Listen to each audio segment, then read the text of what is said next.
Welcome, brothers and sisters. Welcome to the lunch break.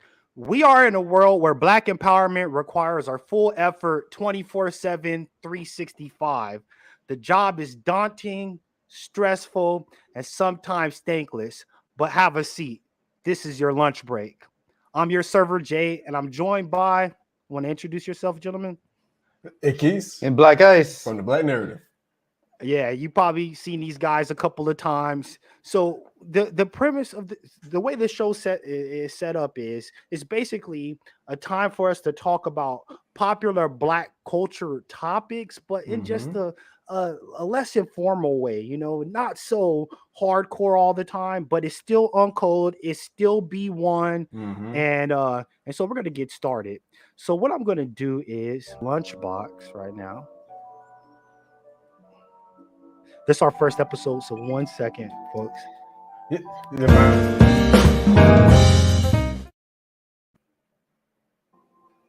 So here's my lunchbox. We're gonna grab our first topic out of it.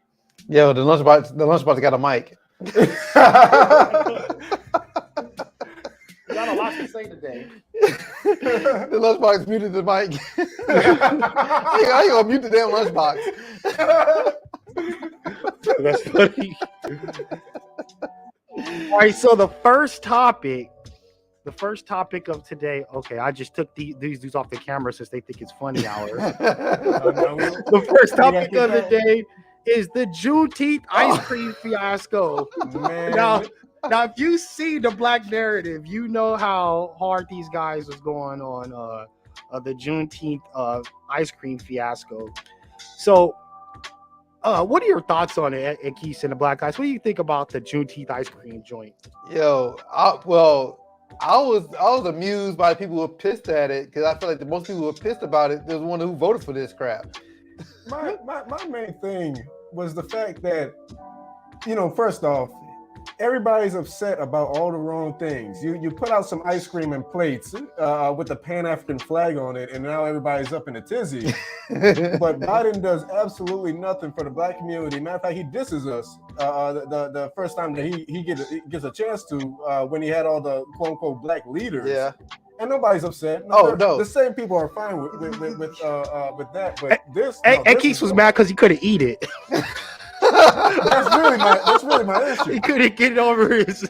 I had it on my grocery list. Yo, I might pick up some red velvet ice cream tomorrow. No,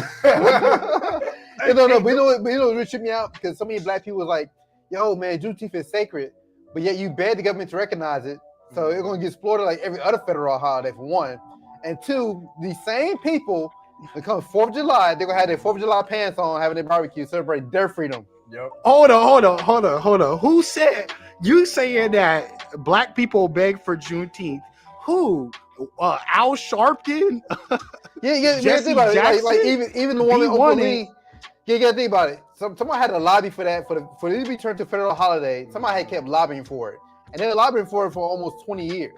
Yeah. Now, of course, it wasn't B1 people. We weren't doing that. But let's be honest. In general, most of the people in the Black community are D1. They're Democrats. Yeah. And so to me, and like Biden said what he was going to do, but some people, and he told us what he was going to do, but they were so caught up trying to get the orange man out of office, they ignored what he was saying. And so they unconsciously vote for it without knowing. Right. See, that's why the logo covering your face, because you over here shaming. You over here shaming us, saying we voted for this. One thing about the Black narrative, man, like you can have these uncomfortable conversations and accountability. Like everything, like I'm not saying what the government did is right, but we are also recognize our part in it. So if you one of those Black people that went out and voted for Biden, yeah, that's on you too. You voted for that. Hey, you a real hustler because you just threw in an advertisement for your podcast. Like, hold on, this is a new show. This is the lunch break. Here on the lunch break, he was like, and that's why on the Black Narrative. That's why here. Like, relax, Tiger. Okay, we got your ad in the show. Okay.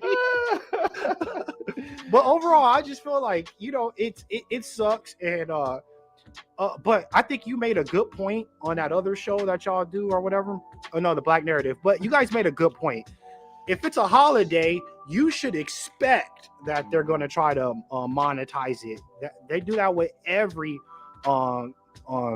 holiday, but we have the right to give them that smoke. And I think it's good to see the community get on code and make Walmart make a business decision. They said we getting too much smoke over some damn which is probably our ice cream. It's probably a frozen confection because it's made in some laboratory. Right. They're like, we're taking too much heat over this frozen confection. Let's make a move.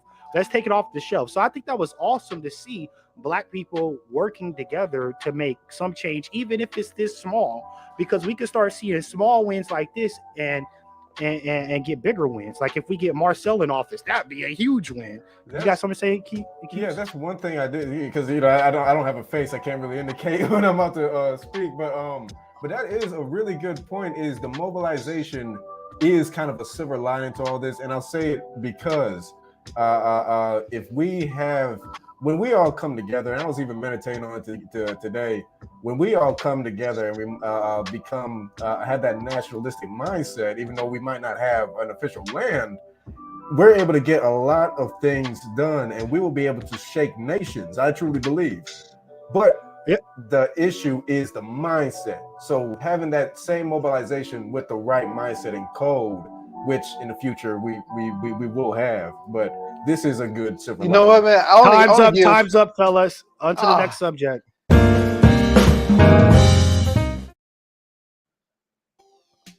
All right, time to dig into the lunchbox. B-Mick had a good comment too. Let's see what the next thing is for lunch. All right. Okay, the next course is something that's pretty trifling. The next course, okay, let me get these two guys back on the camera. I don't know where they went. Really, bro? The next topic is Nature Boy arrested for false imprisonment. So clearly, this is a snack. This is not a main entree. Yeah. Did you guys watch Nature Boy or used to watch Nature Boy? What is No. Yeah, Nature Boy. He runs. Actually, he's here in Atlanta. Oh, what the heck am I? Yeah, and he runs a cult here in Atlanta. So yeah, actually, I want to say around Tucker area. Oh my and God. so yeah, multiple women. Well, it's a whole community. There's other dudes there too, but he also a rapper as well. And he calls himself the 3 God, I think. Yeah, he changed his name all the time. Yeah, and so I wasn't really that familiar with him. But after he got arrested, I went to I looked him up, and then I saw his music videos. Oh no! And yeah, dude really think he's divine, basically. And I think they all, like even him and the other guys, I think they all swing both ways. I mean, they do, yeah. It's for those that don't know, like he was saying, he's been running a cult for a long time, and he basically takes women and guys and women, and they move into his house. And it makes sense that they got a house in Atlanta because he be sleeping with the men too in the tribe.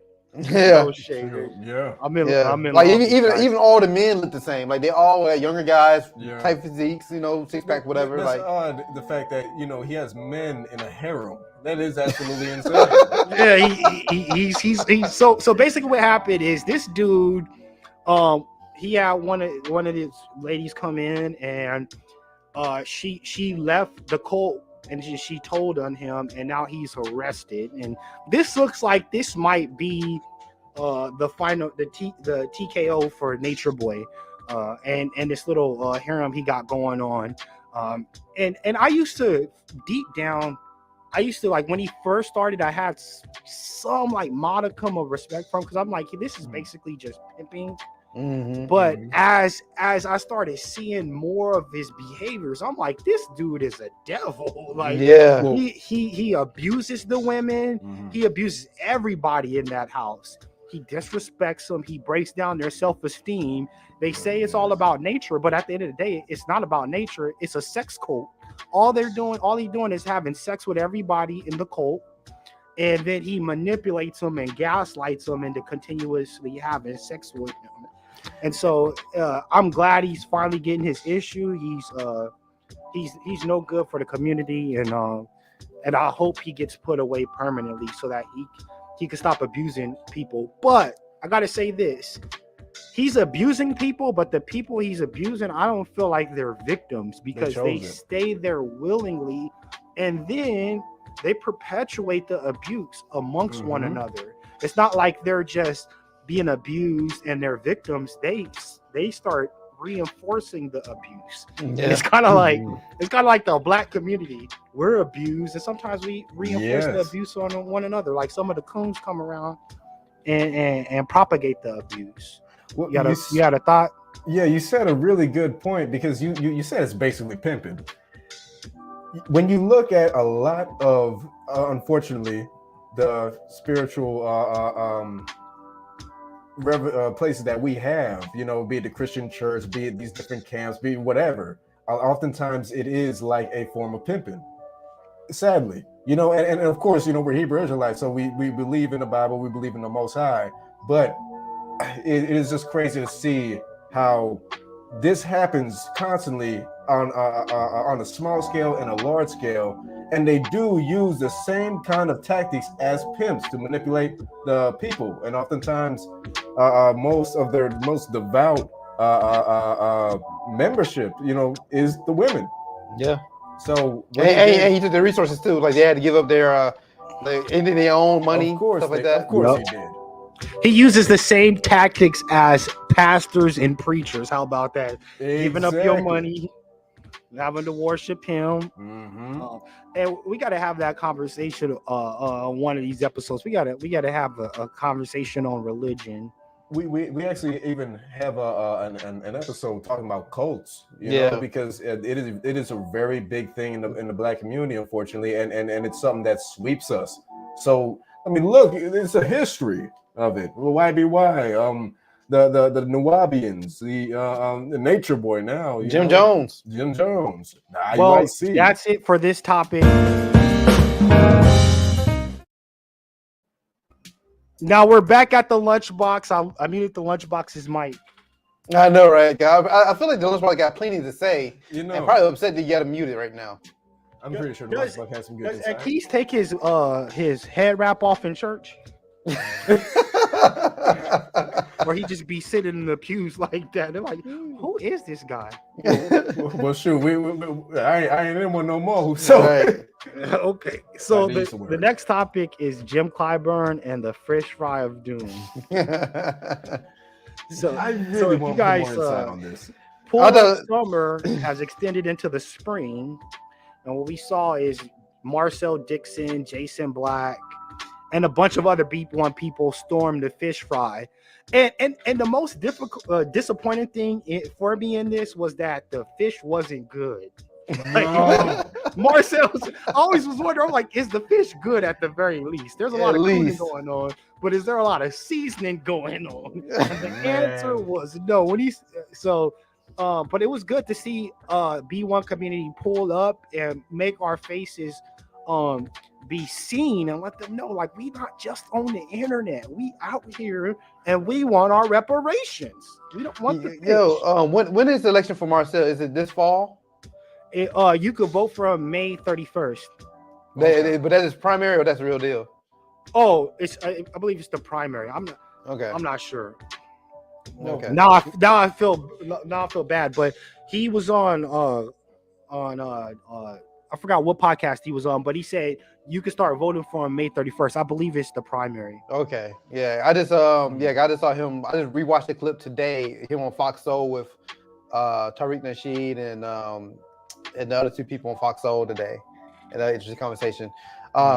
Yeah, I think it'd be interesting. Yeah, it's good. It's cool that they pulled up. I'm glad. One thing I like about Marcel is for the fact that he's bringing the reparations conversation to the forefront, and he associates with the B1 community. Yeah, so yeah, that's the main thing I commend him for. So my views may be different about reparations and what it should consist of, but I give him props for the fact that he has people talking about it and asking for it, and I think that's a start. Well, there's never going to be a perfect candidate, right?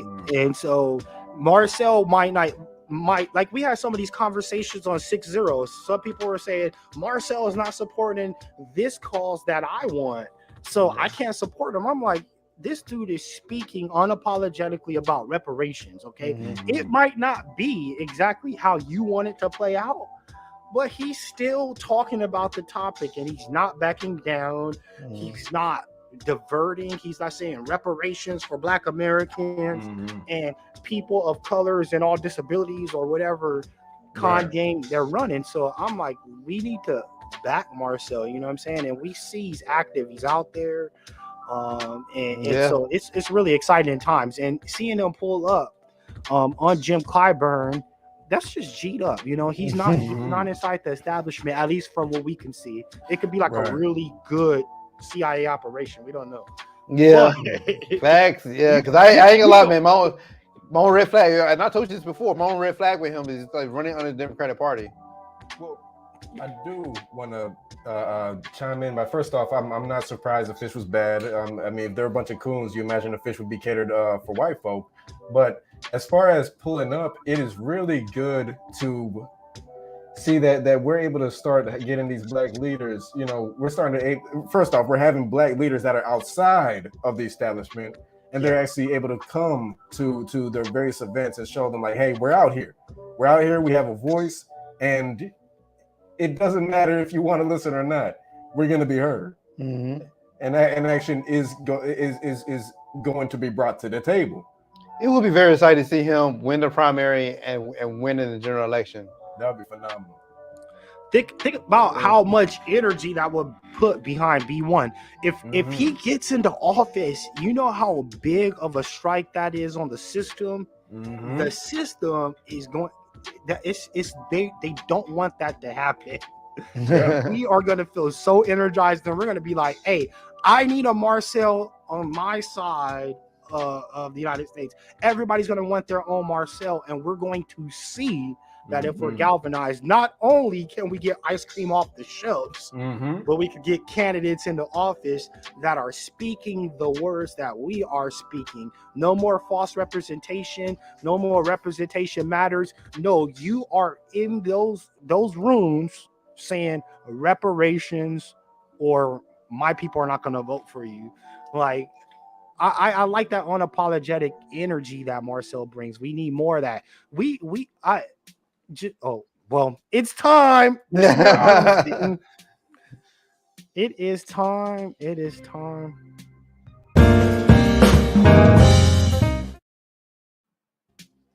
Where the hell is my damn sweet potato pie at, though? I mean, I really only came here for the pie. You know. Bet you it was better than the pie at the fish fry. They had it. The fish fry. They had fish pie.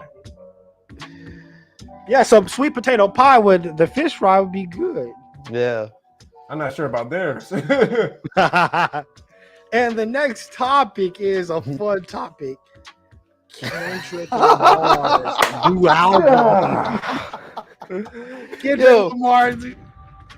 Yo, I find it hilarious that actually coming from you, because you know you in Cali, and you feel the same way we do. Like, yo, this album ain't it. Man, the Hard Five killed his old album. I'm not gonna And we can't hear you through the bed sheet. Like, he's got to talk a little louder. No, the Hard Five killed the whole album.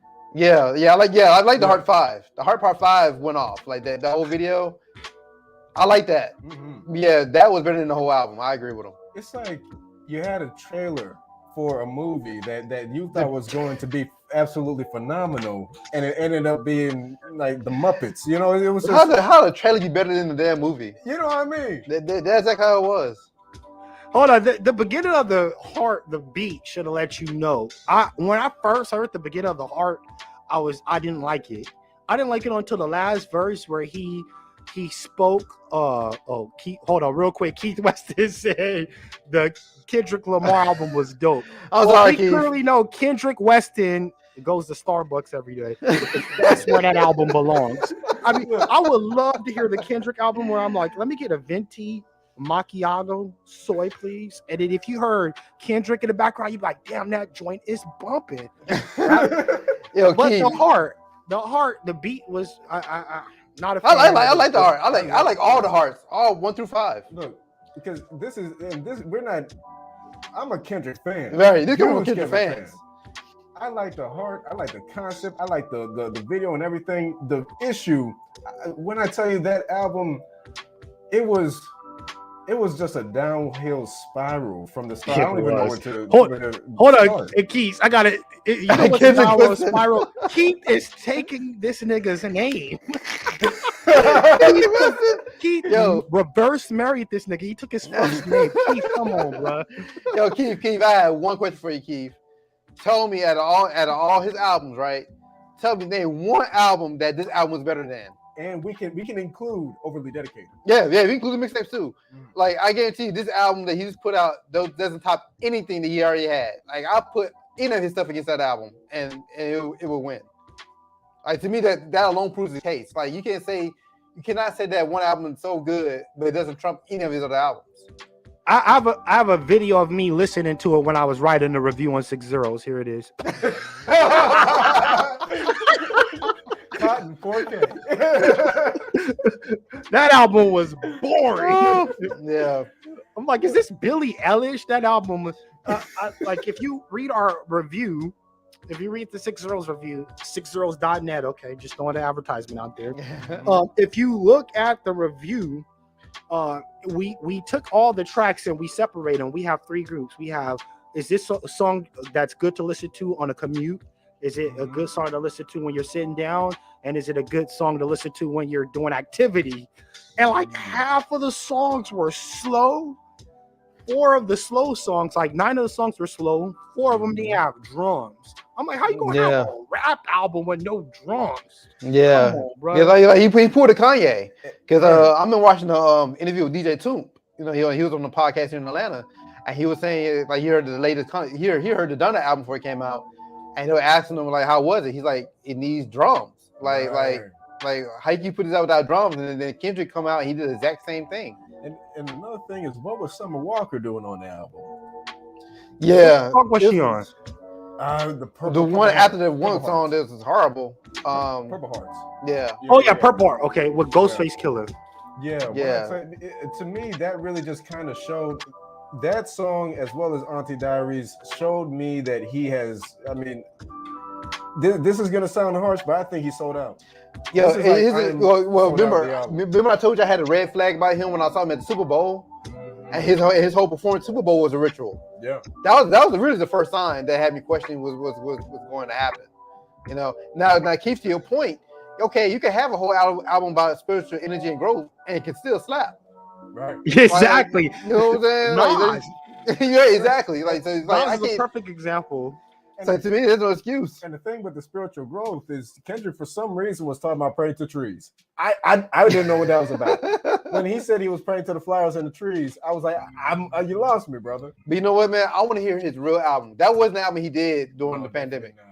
And the reason I say that because I remember, like, hearing from a few music insiders who heard the album 2 years ago, and they said it was something completely, totally different than what we heard. Keith, please. So you know what's been happening is Kendrick has been hanging out with too many white people. Yeah. And he made a white people's rap album. It's all somber, strings, pianos, no rhythm. Think about it, it's like kind of like that music. It wasn't really knocking. I just after 5 years, like I think if he took 5 years off, came out with just some heat. Like even like a Nas Magic type of album, and then did this experimental Billie Eilish album. Then it would have been, okay, he's venturing out, he's trying new things. I would like that a little bit more, but this, so it's just it was not hidden. I need drums in my music. Yeah. And like I say, you can experiment and still have your drums. Like I'm the biggest Outkast fan. Yeah. Every album was a different experiment, but it still slapped. Like that's one thing the album had in common. You know what I mean? Well, and just to respond to Keith, Father Time was one of the best songs on the album. I would say that. Yeah, Father Time. I actually like the intro. I thought the intro is a good jazz piece. I like the intro. And I also liked Worldwide Steppers, but there were certain points of the song where I'm like, okay, what's he doing? Why is he talking about, smashing a white girl from Copenhagen? Yeah, right. Yeah, that was another red flag. It was just 3 red flags on the album for me. Like I gave it a chance. Like I heard it like 3 times. Like me too. The last time I put it in the car, like, well, maybe it sounds good in the damn car. Man, I almost fell asleep behind the wheel, bro. That was you driving. Yeah, seriously. And I don't have a Tesla, so I like, that wasn't a good look. That was such a boring album, and I'm tired of people Hyping it up, trying to use this as a litmus test to education. Like, nah. oh, you're not smart enough to understand it. No, I'm actually very intelligent, and I like my rap music that knocks. I'm a Kendrick fan. Like, I'm a Kendrick fan. I don't like it. No. I just don't like them funny voices. He like very lyrically skilled. But there was one song, I forgot the track of it. He does this voice at the end. He's like, brother. Oh, I'm like, this is so the Range Brothers of Baby King. Man, and there was another song where he did this weird ad lib. I Yeah. can't remember what it was. But you gotta think about, man, Kendrick is 4'5", so you got probably a little bitty voice. Okay, we're gonna have to transition you, bro, on that one. I'm gonna give you some. Now you give us some pie. So now. this is gonna be the main course, okay? And everyone, the main course is the main topic we're gonna talk about today. And the main topic is America is tripping. But America always been tripping. Let me preface that. I'm not one of these liberals that say, oh my God, it's going to hell in a handbasket. It's been in hell and in a handbasket, and the handbasket's been on fire. But if you've seen recently, if you haven't been under a rock, you saw that, the black community was attacked in Buffalo by a white supremacist, Peyton Gendron, or whatever, however you pronounce his name. And so this has been it's exposed a lot of things, and Jason Black, or the Black Authority, had a great broadcast where he showed all those tacky people that was not ready. You know what I'm saying? They ain't ready for no type of action. Yeah, that was good. That was good. And so, what are your thoughts on that, guys? It's funny that he had the conversation because I actually tuned into that broadcast, and he basically saying they made themselves a target because it was low vibrational anyway. Right. And but it's cool it's funny that you say that because we just had that conversation last week. Yeah. And he was like, we had to start taking we're aware what's going on, but now we have to take things more seriously and make sure we are prepared when something like that happens. So y'all gotta stop wearing sandals and capris. Is that what you're saying? No, I'm saying you're just saying we start practicing our power tools more. Yeah. That was our main thing. It's one thing to have them, but it's nothing to be good at using the tool. You know what I'm saying? Yeah, absolutely. You got to always be proficient in it, and it's definitely I want to say wake up call. It should be a wake up call to a lot of people, but it's also reinforce just the needs of being ready, because you never know when they're gonna hit you. You never know when they're gonna try to punch your ticket, and you got to be ready. And another thing is, with this is, and I'm going to go on a little bit of rant, but I'm tired of these weak ass niggas. I was talking to someone the other day, yesterday, and they were talking about Steve Kerr. All right, and I respect the hell out of this person, but they sent me a video of Steve Kerr getting upset and stuff like that. I said, you know what Steve Kerr did not say? He did not say we have a culture of white supremacy. We have a culture that does not like black people and thinks it's right to attack black people. That's what he didn't say. So you could do universal background checks, but if you have a system that's letting these white boys get off and not get charged or not get convicted of anything, they will end up having clean records and be able to buy firearms, or they can have someone else buy a firearm for them, do a straw man purchase, and still shoot stuff up. So it's like, I personally feel like I'm seeing a lot of performative sympathy or performative empathy. You guys don't really care. You don't really want to change the system. And I'm tired of black people making us feel like we gotta care about this sympathy. We gotta care about what the dominant society thinks. I don't care what the dominant society thinks about my security and safety. That's my job. That's our job as black men. We can't be, Joe Biden's not going to protect us. The sheriff's department's not going to protect us. The police department is not going to protect us. They've showed us that over hundreds of years. What are you waiting for? You are the only thing that's going to save yourself. I'm tired of these weak dudes in the community, man. It really is too many of us like that, man. Because like I was I'm part of this Black Father group thing, and man. so many of them, like, the unfortunate school shooting that just happened in Texas, and they all was like, yeah, we need gun control, so it's like, you telling me, we knowing that we had no protection, so you're gonna surrender the little protection you do have, You gotta and put yourself at the mercy of the same system. man. And see, like, and that's why I believe we're not fully there. Like, okay, Walmart, we made an outrage about the ice cream. I give you partial credit on that. And the only reason I say partial credit because if Walmart never made an announcement saying we were gonna pull the ice cream, if they would have kept it on the shelves, were we willing to boycott Walmart? I don't think we were. I don't think we were ready to go to mile yet. But here's the thing: why even bring that up? Niggas was giving them a smoke on Twitter, and let's just take that as a W. Okay, let's not bring up what coulda, shoulda. No. The reason I said it, though, because it's one. Anybody can talk. That's why I'm bringing it up. Anybody can talk on Twitter. It's the actions, because that's why we in. That's why we in where we in right now, because we want to talk, but no action. And so it's like, okay, so yeah, we could have outrage about about what's going on about this protection, but where's the action behind it? Are we gonna go out there and get power tools? Are we gonna go out here and get proficient with it? Are we gonna watch how we move?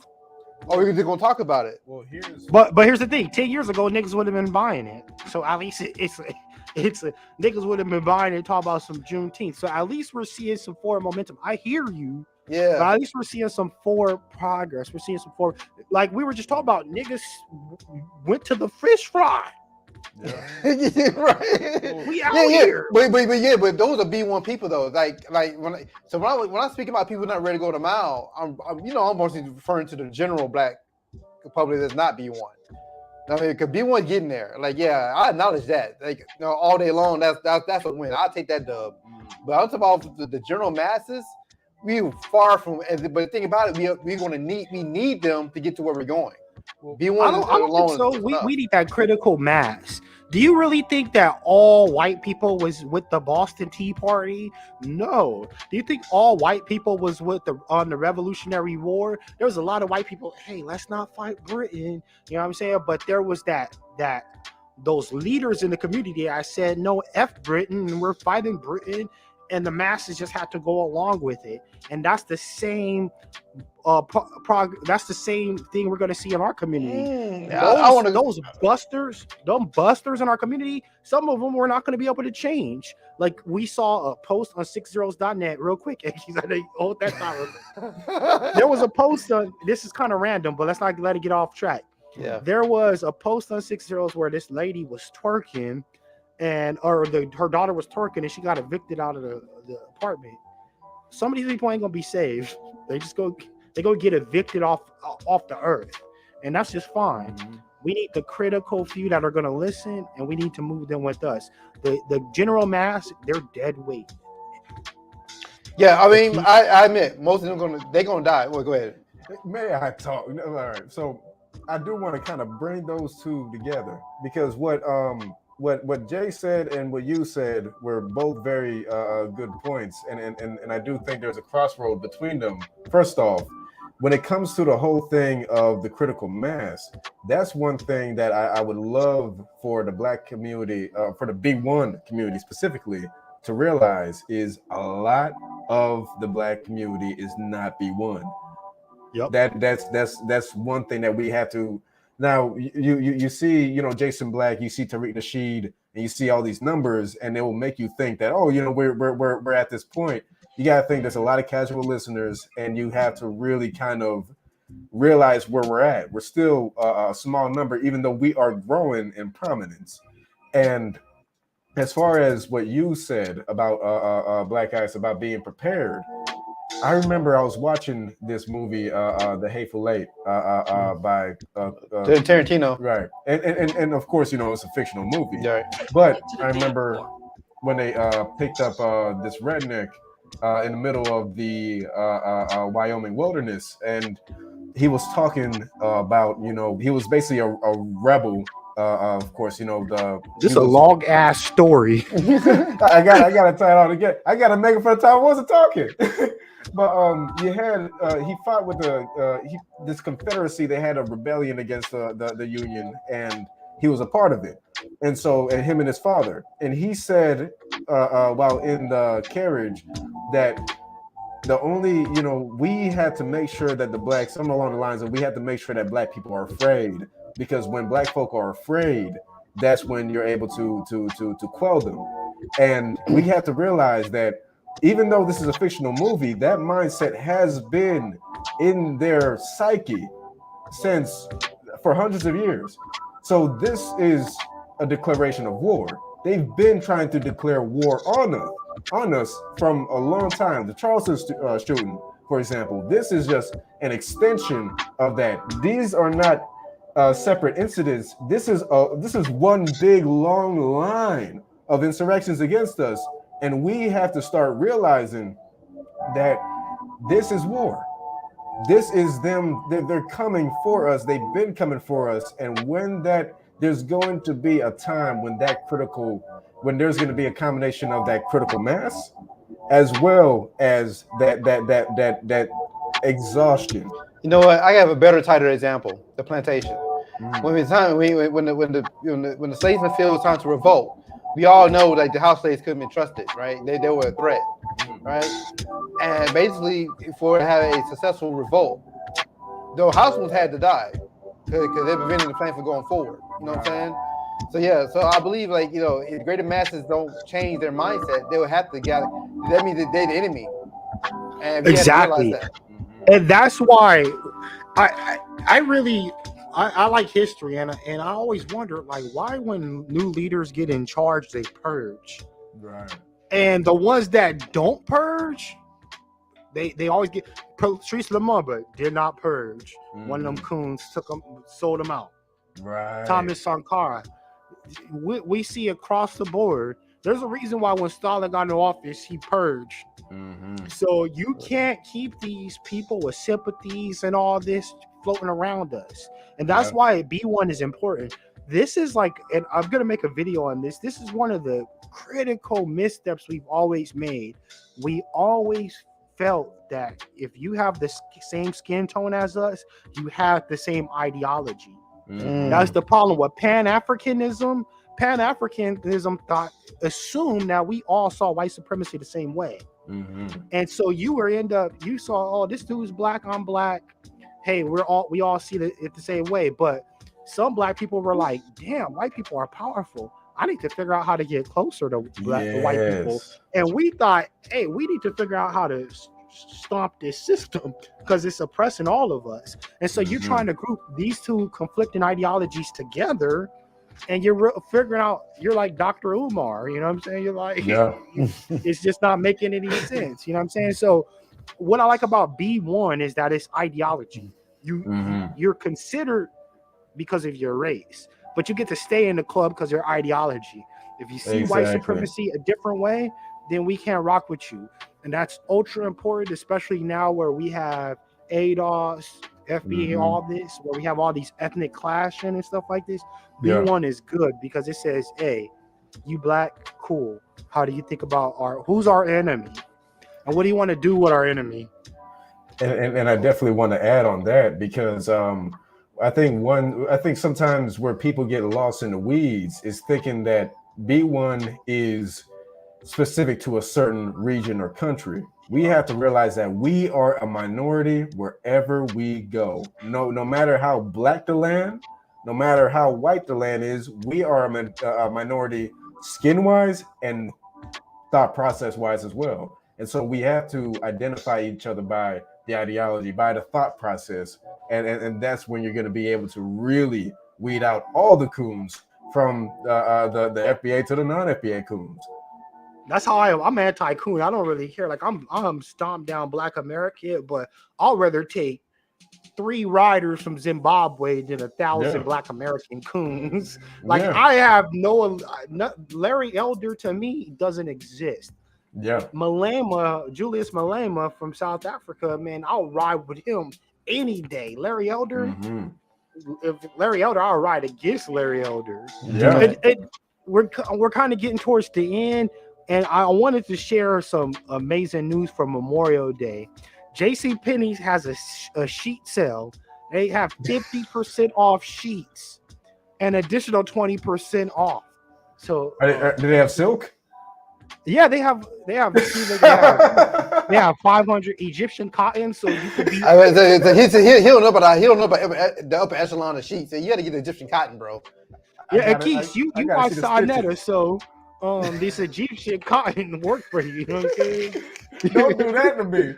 I watched the critique. You could wrap your face up and rap Emotep all the same time. Right on the forehead. Yo, I'm waiting on that Juneteenth mattress sale. You know it's coming. You know what? No, I'm gonna wait for the Juneteenth sheet sale. That's what I'm gonna wait for. It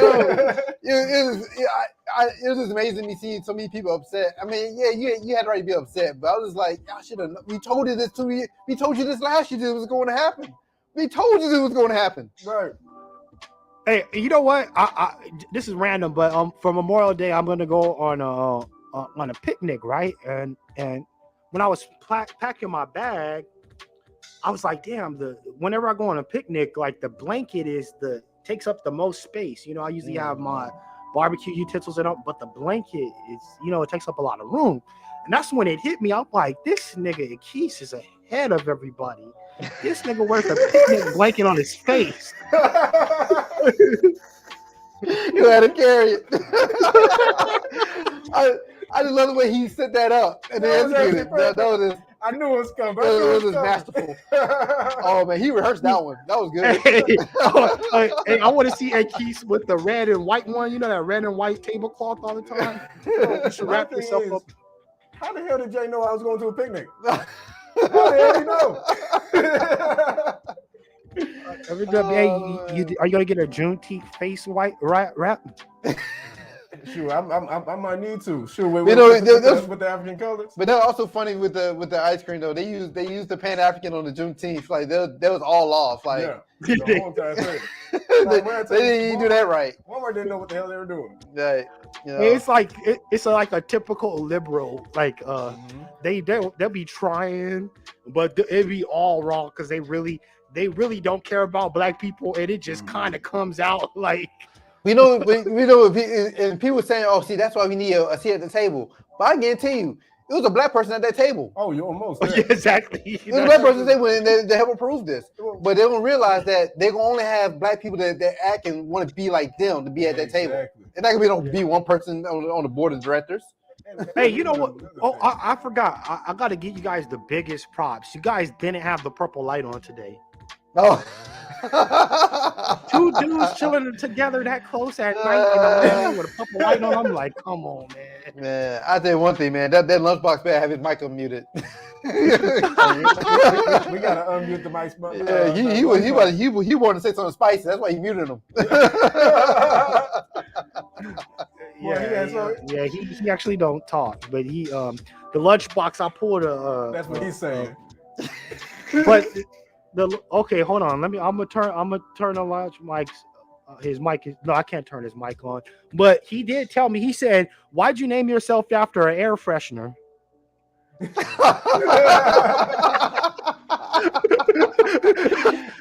nigga was getting his car washed. He was like, "That's my name, Black Ice." Oh man, dang brother, what's that smell? Funny. What's that fragrance you put in the car? Yo, I didn't tell you. I didn't tell you why they called me that. Why? Oh man, because when I was doing photography, I got an award for best photographer for this magazine, and so the editor, she didn't know who I was. She just knew my work. At the time, I didn't care about people how I look. I just want people to see my work, so I always just posted my work. So when she finally met me, she was surprised how young I was, because this is a long time ago, and so she's like, "Man, like." Shut up. Yeah, he's like, you had a white woman call him Black Ice. I know it. No, this is a black woman. Yeah, so she was like, yo, I'm gonna call you Black Ice. I'm like, huh? And the first thing came to my mind was Goody Mob. And she's like, no, because Atlanta get Black Ice, so like, like you don't see it, but you feel it. Like you don't see, like nobody seeing you, but you feel your work. So I'm like, oh, that's dope. You know what I mean? So I ran with it because my government name is so generic. You type it in and see a whole bunch of white people, so I had to change it anyway. So. Okay, that's why you got that good job. Yeah. This dude let a white woman give him a name with black. Call you Black. Like, you know what?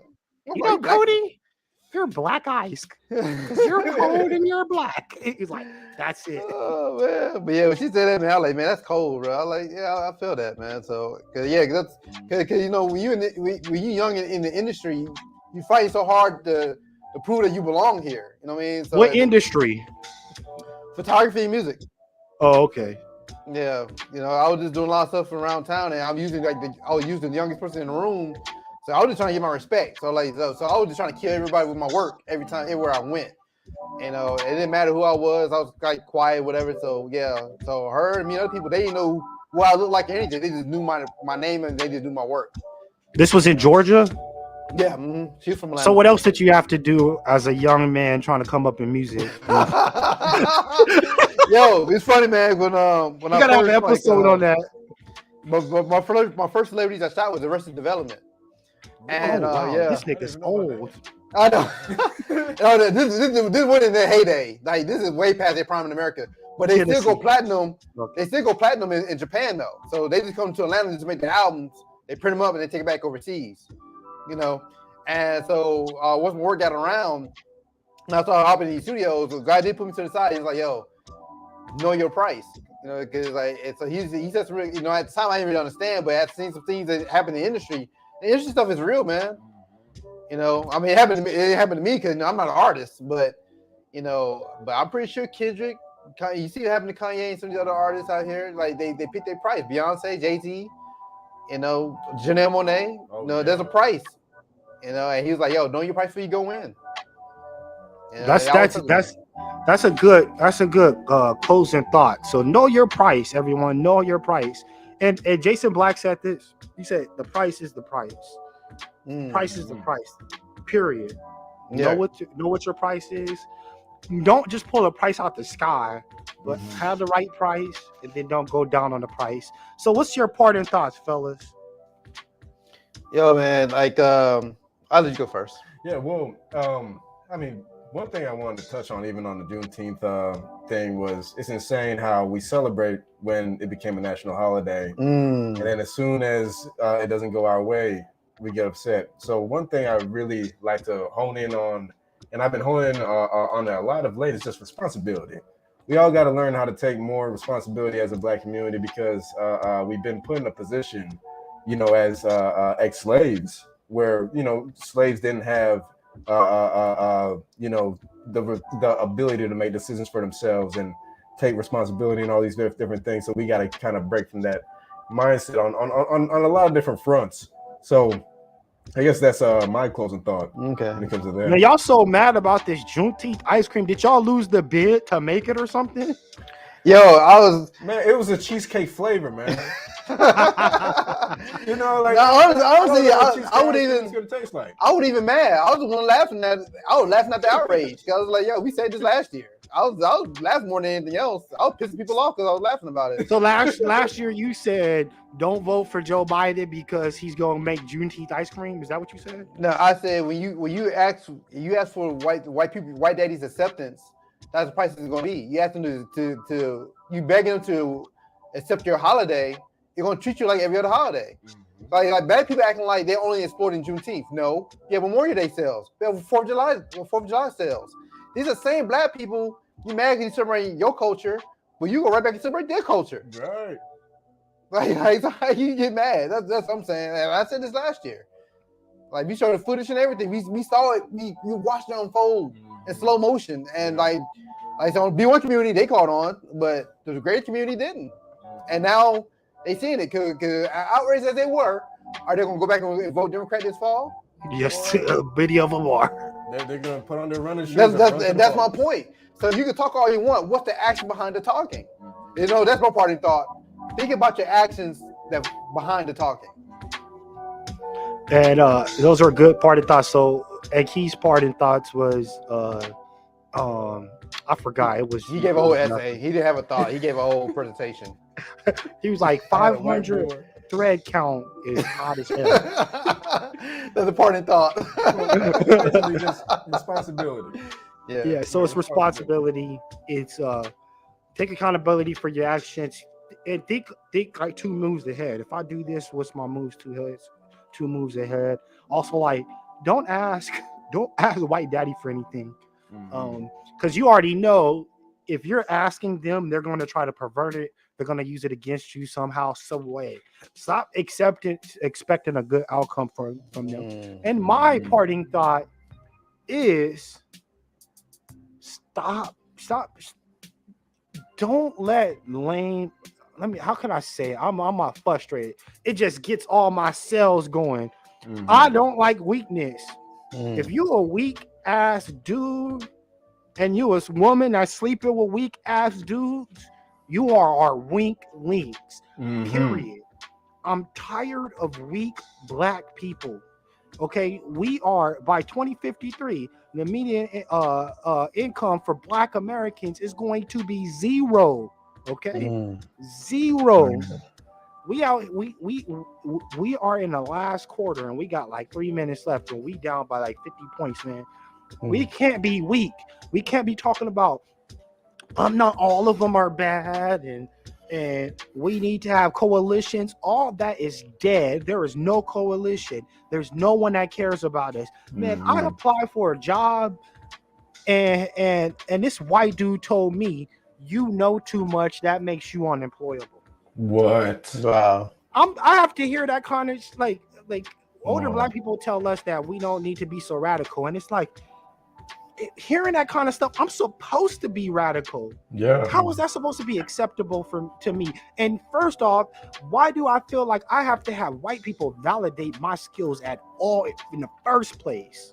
They don't have the right to validate my skills. I'm capable. And white folk are radical.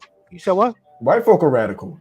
That's a history. They're radical. That's why You they know- shoot up tops. You know what? Jay just gave a Keith's response for it as a parting thought. Here's an essay too. Okay, so I'm It's a gonna nice wrap it format. up this since I'm being chastised. No, man. I'm being But I can opinion tell. shamed. I can tell I'm you had a lot to being get off your opinion chest, shamed. though. You said what? I can tell you had a lot to get off your chest, though, man. Hell yeah, I'm gotta have a I'm tired of conversation. weak ass black people, man. Straight up, just Yeah. knock it off, man. Just you are in a war, whether you want to accept it or not. They Facts. running in grocery stores with the chopper and rat-a-tat-tatting, writing huge manifestos, and the government says nothing. They won't even barely acknowledge it. They'll use very wide generic words to reference it. They won't even say, oh, it's anti-black hate, which is the history of this country. They'll say racially motivated. That's what you're in. You're in it whether you accept it or not. So you either gonna freaking fight it and die, fight it and win, or you're gonna die anyway, or you're gonna run. Those are your options. That's the perfect parting thought. We at war, and we need to start acting like it. Oh, he trying to wrap it up. What you gotta do? No, I'm good, but I didn't like what you said. You got something in the oven? Because honestly, like I got some potato pie in the oven. If you had more time, you know, like to me, you apply that same. I apply that same mindset to reparations. I don't think a lot of us do. Cause you just said to yourself, you said if you had to ask for it, if you had to ask white daddy for anything, then you had to question it. Yeah, so I feel like we're going towards that Malcolm X direction, where if we can't have what we need, then no one can have what they need. So it's a demand. It's not an ask, it's the demand. It's like, yo, okay, we're gonna try. I'm gonna ask you to do what's right, and if you don't do what's right, we're gonna have to do something else. We're gonna have to try By another any angle. means necessary. Yeah, exactly. And that concludes the first episode of the lunch break. I hope you guys enjoyed it. Thank you for joining. I'm Jay. I've been your server. I've been served by my two busters, Keith and the back guys. I'm just these dudes is dope. So we'll be back the Thursday after next, and holla.